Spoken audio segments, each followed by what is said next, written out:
America, the superpower of the world, is quite a fascinating country for many.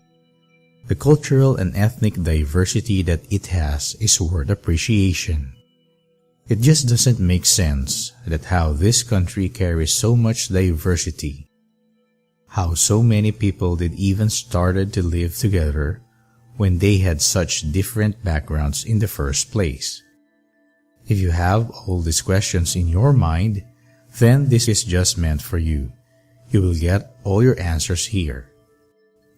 The things that we have mentioned here are the pre-Columbian time period, all about the colonial period, what were the colonies that were present, how did these colonies even form, all about events that happened in the 18th century, the formation of the American Republic, initial years of the Republic, how it evolved with time, events that happened during the 19th century, the progressive era of the United States, all that happened during the 20th century, how the tragedy of 9/11 happened, what were the consequences of this tragedy, the Great Recession period and its effect on the overall economy, recent events of the 21st century. The date of the beginning of the historical backdrop of the United States is a subject of level-headed discussion among history specialists.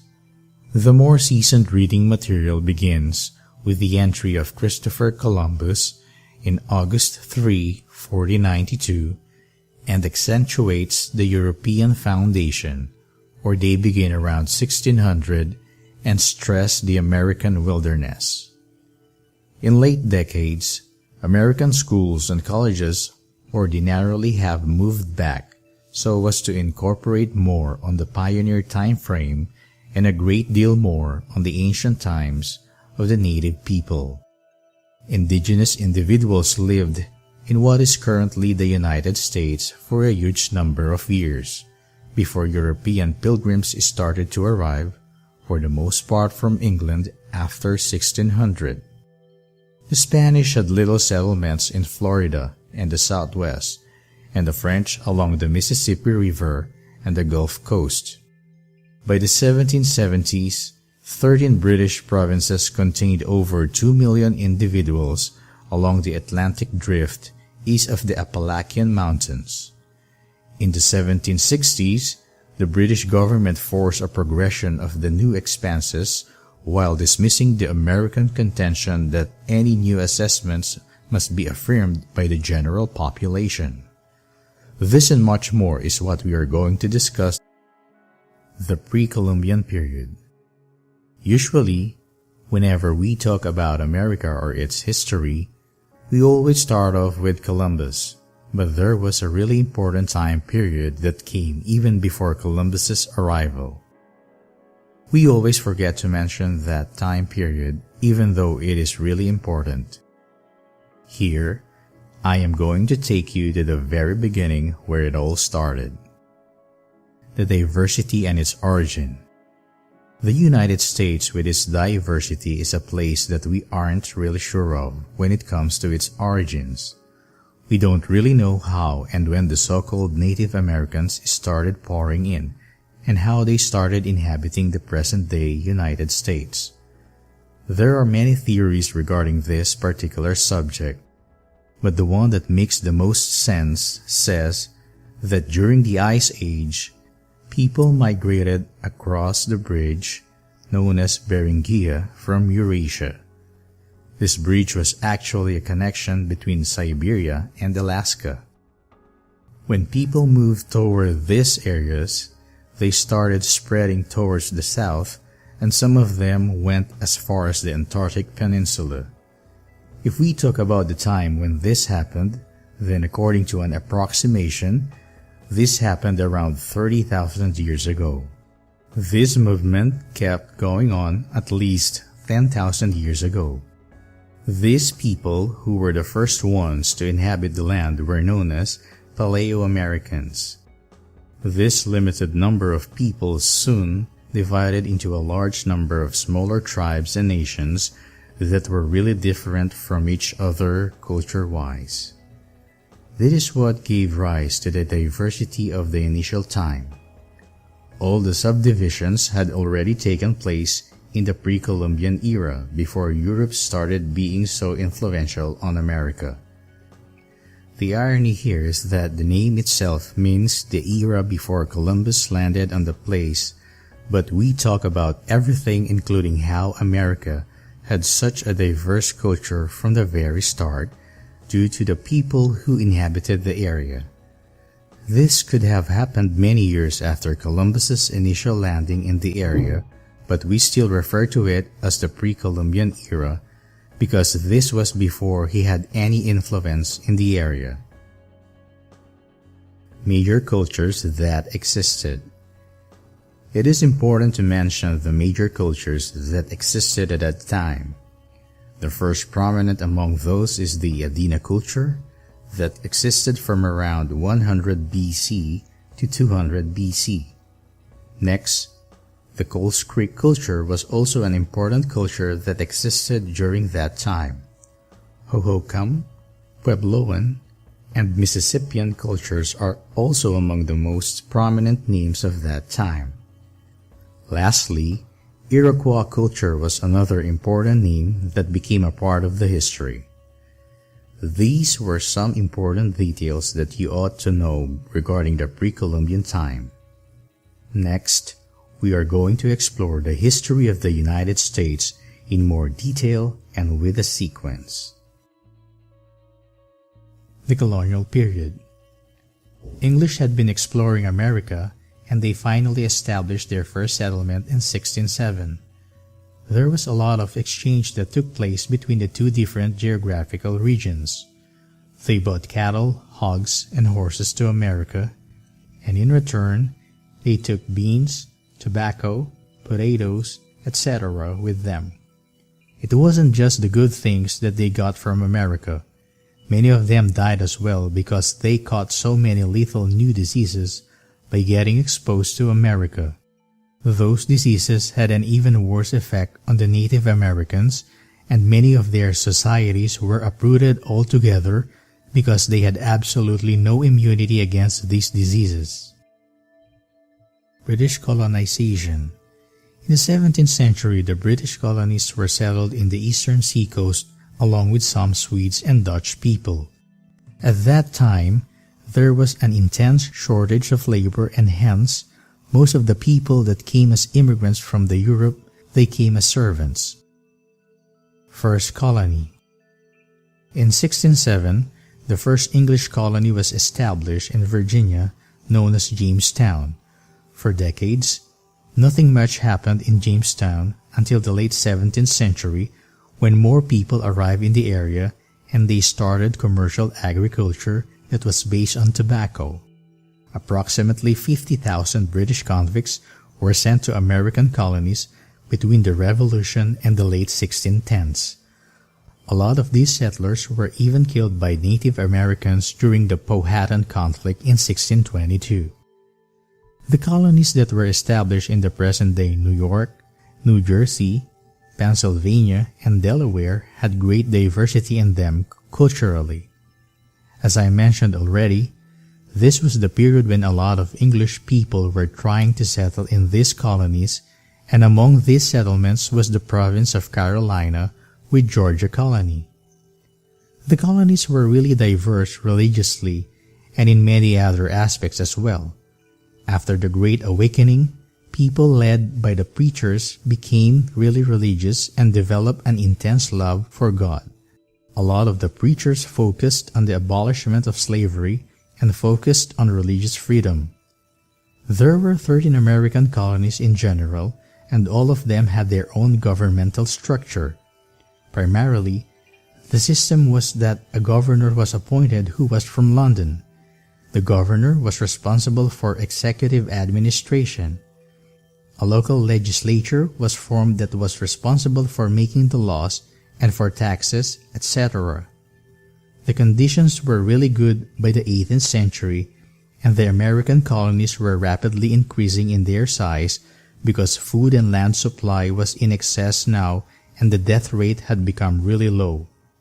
At one point, the colonies were more prosperous and rich than most part of the Britain, which is why a large number of people moved to the American colonies, especially youngsters. A large number of the African slaves moved from the British colonies in the West Indies because they were needed for the tobacco and rice plantation. It was due to this massive movement that by 1770s, 1/5 of the American population comprised of the Africans. The people living in the American colonies needed military support from the Britain against Spanish and French powers. This is the reason why no one spoke about independence from Britain. Spanish, French, and Dutch colonization. Spanish people were among the first Europeans to colonize America and to explore the place. They explored as far as the Mississippi River, the Grand Canyon, and the Appalachian Mountains, etc. These small Spanish settlements later on became the cities like Texas, California, Los Angeles, San Francisco, etc. All of these are important big cities today. Dutch people had business relations with the Native Americans. They used to sell fur to these people. On the present-day New York City and the Hudson River Valley, there was a Dutch colony named as New Netherland. This colony left a great impact on the American society and left a great legacy behind. The area colonized by France was known as the New France. There was a large population residing in this area, even though the French didn't really occupy a lot of the area, but they were on good trading terms with the Native Americans. The 18th century. Up until the 18th century, a certain system was developed already among the colonies. In Pennsylvania, almost all the people were middle class and there wasn't much of a difference between the various classes. The system was different in South Carolina and Virginia. There was a brief class system that was established in these areas. There was basically the upper class system, in which poor labor used to work for the rich people who owned the large plantations, and they had all the rights over the churches and had political power as well. Autonomy of the colonies. The French and Indian Wars played a very major role in the political development of the colonies. After all the political integration and development that was going on, Benjamin Franklin was the man who introduced the concept of join or die. He also came up with the idea of the United States of America. King George III made the effort of protecting the native Indians from doing further colonial expansion beyond the Appalachian Mountains by issuing the Royal Proclamation of 1763. He didn't want them to indulge more in the western lands. Within the coming years, the relations between the colonies and the royal family underwent some strange changes, and they were not on very good terms anymore. As a result of this strain on the relations, the British Parliament took some action and they imposed a tax on the colonies without consulting the legislature by passing the Stamp Act of 1765. This is where all the problems started, because the colonies started to protest against the act because they thought it was unfair to levy taxes on the colonies while they don't even have any representation in the Parliament.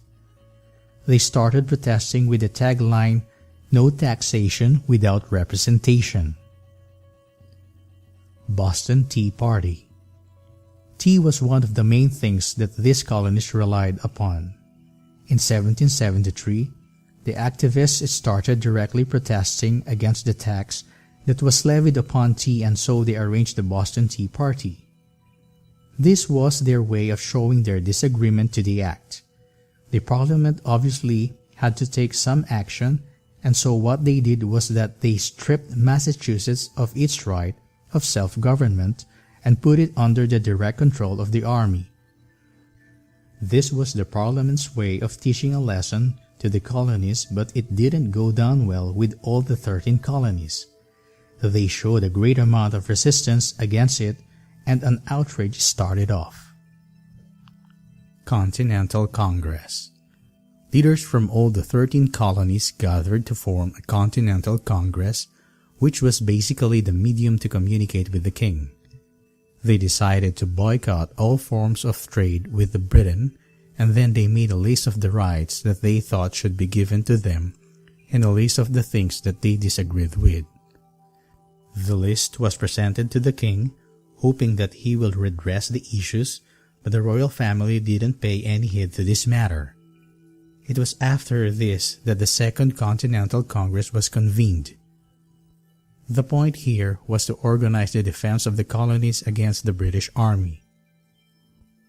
Even the common people were against the British now, despite not understanding exactly what those rights meant. They just felt that the British were not giving them their due rights, and so they must strongly condemn this act. They came to the point where they felt like they need to even take their revenge. This situation was aggravated because the British Army had punished a lot of the Bostonians after the Tea Party. The proper beginning of the American Revolution was in April 1775, when the British tried to arrest the Patriot leaders, and they also tried to seize the ammunition. The American Republic. After all the events that had happened earlier, all the 13 colonies were really against the British, and they wanted to start a war of independence. They started a rebellion in 1775 and proclaimed themselves as the independent United States of America in 1776. A lot happened in the Revolutionary War. British had no allies, while on the other side, the United States had made an alliance with the French, and the French brought Spain and Netherlands in as well. This is how the military and naval forces were balanced on both sides. General George Washington. General George Washington proved out to be exemplary in the regard that he did an excellent job in organizing an administration. He hired the right people for the posts and then trained the senior officers and managed as well as supported the troops. He maintained a really well-trained Republican army. One of the biggest challenges that he had to face was the logistics, because neither Congress nor the states were in any position to fund the food supply, clothing, pay checks, ammunition, etc. They didn't have enough finance to manage all of these even after some excellent administration. Washington's efforts were quite appreciable, and he was quite a genius when it came to managing the battlefield. He was an excellent strategist as well, and so he knew better how to defeat the British armies. 4 armies were sent to invade the colonies by the British. It was all due to Washington's effort that the First Army was sent out of Boston, and the Second and the Third Army surrendered at Saratoga and Yorktown. He was smart enough to make sure that the British control didn't go any further than New York City. Britain believed too much in the Loyalists, but the problem was that these Loyalists comprised only 20% of the population, and they were not well organized at all. Washington was very proud of himself when the British Army finally left New York City in November of 1783. They took the leaders of the Loyalists with them as well. The thing that surprised the most was that George Washington, instead of coming into power, simply just retired from the army and went on to his farm in Virginia. It would be safe to say that the United States was the first colony to get independence from this colonial system, and so it was the first independent nation. It was on July 4, 1776, that the Second Continental Congress meeting was held in Philadelphia. The point of the meeting was to announce the independence of United States of America. This is why July 4 is celebrated as the birthday of United States of America. Strong republicanism is being practiced in America, which emphasizes on the fact that everyone should have the freedom of speech and action. People are supposed to be sovereign, and the system of hereditary kings should be completely avoided. Next, we are going to discuss more details about how America evolved with time. Initial years of the Republic. In the initial time, the biggest fear that most people had was that because the United States were many in number, there was a chance that an internal conflict may start. In the case of an internal conflict, every effort would have gone down the drain. This is the reason why delegates from each state were invited and they wrote a constitution of their own. The primary motive of this constitution was to give ultimate power to one central government that should be run by a president. In order to run the economy smoothly, it was really important to levy taxes, and so rules and regulations were set for that as well. The new government that was formed made sure that all the rules of a republican are being followed and enough liberty is given to the people living in the state. In order to make sure that the states are made autonomous as well, power was separately being divided among the states as well. The trend of the slave trading was also being abolished, and freedom of speech, religious practice, etc. were also being introduced. The Chief Executive. We have already talked about the hero named George Washington, who played a very major role in the American Revolutionary War. He was elected as the first ever President of the United States of America, and Washington, D.C. was made the capital, after moving it from New York to Philadelphia and then finally to Washington. There were a large number of things that the Washington government achieved, starting from the creation of a strong national government that everyone recognized. The basic infrastructure was being built by this government. They created a Bank of United States in order to maintain the financial system. A basic financial infrastructure was being developed. In order to support all these new changes that they were trying to bring, the government also introduced a new party that was called as the Federalist Party. This Federalist Party also tried to make sure that they have good relations with all the countries, as this was going to give them economic benefits. In opposition to this party, a Republican Party came up whose ideology was different than the Federalists. They believed that the United States of America should not try to get back on good terms with Britain. The Republican Party was led by Thomas Jefferson and James Madison. People who were with Jefferson, they strongly protested against re-establishing good relations with Britain. People decided according to their will and chose to be with either party. Federalists were trying to promote financial, commercial interest with Britain, but they were accused of establishing a monarchy. Republicans accused them of trying to establish a system through which the rich will become richer and the poor people will get into the slaving class. It was due to these circumstances that the politics got really heated up in the area. Slavery. After the first 2 decades of the Revolutionary War, there were dramatic changes in the number of slaves that existed because many black slaves were freed. This trend was made obsolete over the time as people become more aware, and it was only later that the U.S. slave trend became common again, and because the demand slaves had increased a great deal. Events during the 19th century. The Republican Period. In the election that took place in 1800, Thomas Jefferson defeated Adams and became the president. Jefferson was a scientist himself, and he really believed in exploring, and he supported expeditions to a great deal. Jefferson was a big supporter of republicanism, and he believed that everyone should be given the right to choose, decide, and speak. He did not at all trust the cities, factories, judiciary, and the federal government, etc. It was due to his distrust that he tried to weaken the judiciary as well.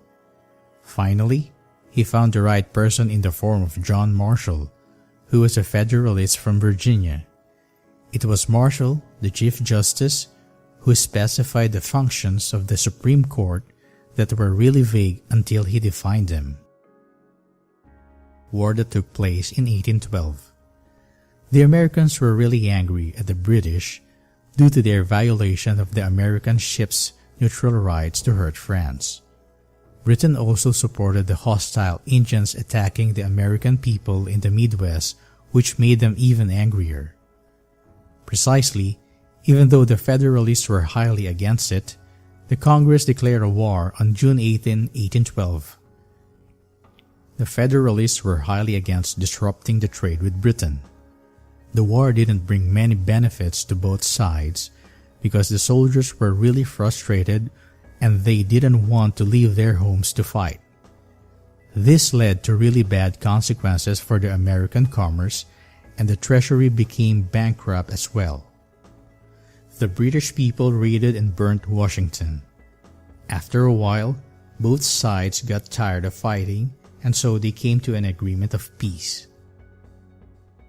Time for good emotions. In 1816, with the help of foreigners, the Second Bank of the United States was created because most Republicans realized that it was a bad idea to close the Bank of the United States down. Another very important thing that happened during 1823 was that the Monroe Doctrine came forward that stressed upon the fact that the European powers should not be interfering with America anymore. This was a historic moment for the foreign policy of the United States. This doctrine was even adopted later on. The second party system. The first party system had completely lost its impact in the 1820s, and so there was a need to introduce a new system forward. This new party system focused on the appeal for votes of almost all the adult white men. The Jeffersonian Party that originally existed, it split into many parts. The main reason that led to a split was the choice of the successor to the president, James Monroe. The Democrat Party that was formed was really against the central government as they thought of it as the enemy of individual liberty. Abolishing. A great abolishment movement was being started that basically focused on abolishing the sin of slave ownership. It was considered extremely sinful to practice buying and selling of slaves. William L. Garrison was the one who published one of the most influential anti-slave newspapers, as he was really against the concept. Abraham Lincoln was also really against the practices of slavery, but he rejected Garrison's theory and said that slavery was an unfortunate social evil and not a sin really. Civil War. A civil war started in 1861 on April 12th. It was Lincoln who called on the states to send 75,000 troops. This basic point was to take care of the capital and regain the control of the forts. The two armies had a clash with each other. The war turned out to be more drastic and bloody than what was expected originally. The war was divided into two zones, later on called as the Eastern and Western zones. Development of the West. In the latter half of the 19th century, rapid development took place in the West. Small-scale wars used to keep going on between the U.S. Army and the Native Americans as they had claims for that place as well. Later on, the United States bought those lands in order to make sure that the claims of the native people are dismissed and no more wars take place because of that. In 1900, the U.S. economy was considered as the strongest economy in the world. There were two very minor recessions that took place, but other than that, the economy was generally quite prosperous and growing until 1929. 20th century, the Progressive Era. Like any other country, corruption and dissatisfaction hit the United States as well. Urban and industrial problems started arising as well. There were a lot of reforms that started on every level: education, medicine, industry, etc. All called for modernization, and reforms were being made. Every possible effort was being made to eliminate corruption in politics. Women's rights were also being focused upon, along with many other things that they were trying to improve. World War I. President Woodrow had declared neutrality in the foreign policy of America, but he also warned that if Germany takes any action against the ships supplying goods to the Allies, then that is going to mean war for them. Germany didn't pay heed to the warning and still took the risk, which led to the war declared by America in April 1917. Germany was unable to handle their loss while America was bringing their troops at the rate of 10,000 per day. They had everything going from them while Germany was handicapped in a way. All of those circumstances led to the Allied victory in 1918. Women's rights. Elizabeth Cady Stanton and Lucretia Mott joined hands and they demanded equal rights for women. They also demanded the right to vote for women. They basically got a lot of awareness during the abolitionist movement, and they got the realization they should be given equal rights as well. The 20s and the Depression. It was in the 1920s that the United States grew as a world power, both economically as well as military-wise. It was also in the 1920s that the manufacture, sale, import, export of alcohol was completely prohibited. It was due to these circumstances that the business of illegal alcohol took a flight and was at its peak.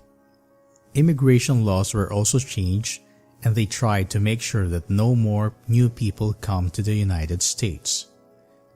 It was in the 1929 to 1939 that the time for the Great Depression came, and these were really critical times for the American social, economic, and political history. World War II. While these Depression years were going on, the country was just trying to focus on the internal issues that were going on. No attention was paid to the democracy, and hence without even realizing, the democracy came to a fall and dictators took over.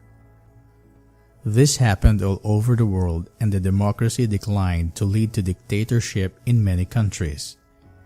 Japan tried to attack Pearl Harbor on December 7, 1941, in an attempt to lessen America's power.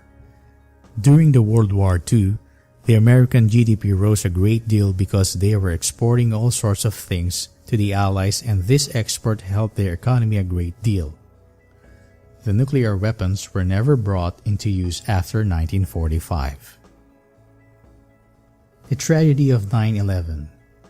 This is one of the most tragic incidents in the history of America and led to a very large-scale destruction. On 11th of September, 2 planes hijacked by Al-Qaeda crashed into the Twin Towers of the World Trade Center, and the 3rd plane crashed into Pentagon, which is another very important building. Approximately 3,000 people were killed in these attacks. 206 people were present in the 3 airlines. 2,606 people were present in the World Trade Center, and 125 were present in the Pentagon. The 4th plane that was being hijacked by the terrorists was retaken by the crew members, but they couldn't get a safe landing. Instead, they crashed into an empty field in Pennsylvania, which led to the death of all the 44 people who were on board, including the 4 terrorists as well. This gave the advantage that at least they saved some other building from becoming the target that the terrorists were planning on doing. George W. Bush. In response to what had happened the previous day, President George W. Bush announced the next day that we are waging a war against terrorism. It was on October 7, 2001 that the NATO and the United States invaded Afghanistan. The whole point of this invasion was to wipe all the terrorists from the area. These terrorists were the ones who had provided safe harbor to Al-Qaeda and its leader Osama bin Laden, who was on the most wanted list of American FBI. A lot of measures were being taken by the government to counter the future terrorist activities and prevent them as well. In an effort to control terrorism, new laws were introduced that allowed the sharing of information between the intelligence services. Department of Homeland Security was also created in an effort to make sure that no future terrorist activities take place. All these measures led the government to some controversies as well, especially the way detainees were treated in the jails was considered inhuman and considered to violate the human rights. Invasion of Iraq. In 2003, from March 19 to May 1, a new picture came to the scene. The United States announced their invasion of Iraq, which eventually led to the collapse of the Iraqi government, and the U.S. government even captured the dictator Saddam Hussein, who was leading Iraq. They were already on bad terms with him and wanted to get hold of him for a long time. According to what everyone was being told, the point of this invasion was to get rid of the weapons that caused mass destruction and the fact that the people of Iraq needed independence. Initially, this practice was really successful, but with time, it didn't seem like a good idea because most Americans also started to question whether it was a good idea to even conduct this war against terrorism or not. After all that the Bush government had done in regard to the Iraq invasion and the financial crisis that was going on, it made the government really unpopular. This led to the election of Barack Obama as the new president of the country. Obama also continued the Iraq War till 2010 when he declared that it was over. Even though this decision was made, 50,000 American soldiers were told to stay back in order to assist the Iraqi forces until December 15, 2011. It was after this date that the war was considered officially over and the last troops were called back. While this gave people a sigh of relief, Obama started to send more personnel to Afghanistan. He had sent additional 30,000 troops to Afghanistan. As for the detainees, he prohibited torture, but for the rest, he maintained almost the same policy that Bush had decided for the detainees. A great achievement in this regard was that after almost a decade of hiding, Osama bin Laden was killed on May 2011. This was done under direct orders of President Obama. The Recession Period. It was in September 2008 that the United States and most of Europe entered the worst form of the economic recession that the world has ever seen. This is known as the post-World War II recession, which lasted for the longest time. This is often referred to as the Great Recession. There wasn't just one issue that was going on at that moment, and even the crises were of multiple origins. The automobile industry crisis was there and was in its worst form. Unemployment was at its peak, which gave rise to so many other problems as well. Oil prices were sky high and mortgage crises were also going on. All in all, everything was in its worst form. The financial crises were at their peak, starting from the time of the Great Depression. The financial crisis was what scared everyone the most. The whole economy was at stake and was highly unstable. Many big banks were in danger and they were on the verge of shutting down. The federal government then lent money to many financial institutions and supported them through the Troubled Asset Relief Program. This program was signed by Bush. The successor of Bush, Obama, also made efforts on his part to bring the United States out of this recession. The recession officially came to an end in June 2009, and the economy started to get a stable position again. Recently, It has been seen that the economic growth has ceased over the time, and it didn't increase as much in the 2010s as it did in the previous decades. Recent events.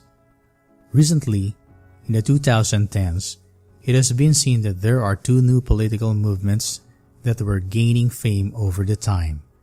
Those were the conservative Tea Party movement and the liberal Occupy movement. Other than that, the weather changes have been quite extreme in the start of the decade. It was in 2012 that the Hurricane Sandy hit the coastal areas of New York and New Jersey, and it caused massively scaled damage to the places. Another advancement that has taken place is that the LGBT marriage that had been the topic of discussion for the longest time has finally been legalized and is officially allowed now. There has been a lot of debate going on regarding the issues like tax reform and immigration reform. A lot of new rules and regulations have been introduced in this regard, and rules still keep on changing with time.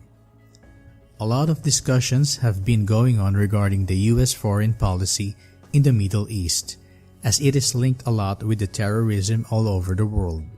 There have been many debates on this topic alone, and a number of different points of views have come forth. Income inequality is being discussed quite openly as well. Another really important topic that has been in the discussion is the increasing Islamophobia that seems to spread in the region. A lot of people criticize the way all the non-Muslims look at all the Muslims and even the American Muslims as a potential threat to the society. You will find many people talking in favor of this topic, while others being completely against the idea while presenting their own logical reasons for it. In 2016, a lot of debate has been going on about what Obama has done for the US and whether or not his efforts are appreciable, and like any other topic, you will find people with both types of point of views on this topic. You can have your personal opinion on this, of course, because isn't it this what freedom of speech is all about? Precisely, I have summarized all that has ever happened in the history of America for you. Let's conclude it for you so that you get an overview of all that you have learned. To cap it all, I have tried to give you as much information as I possibly could in this limited number of words. I started off with the pre-Columbian period, which is the really basic thing to start off with, because the history of America would be incomplete if I don't mention this period. Next came the Colonial Period that had its own story and carries a lot of details regarding how it all started. You will get to know the basics about the history by exploring this chapter. After the Colonial Period comes the 18th century, and I have mentioned all the major events that took place in the 18th century so that you don't have to miss out on any detail. Next is the chapter for the American Republic and the initial years of the Republic. Then, I have mentioned all the events that happened during the 19th century. Lastly, I have mentioned all the details regarding the 20th century and then the entire tragic incident of 9/11. The recession period has been explained in great detail as well, along with the recent events that have taken place in the United States. I am sure that by now, you know everything that one should know about the history of America.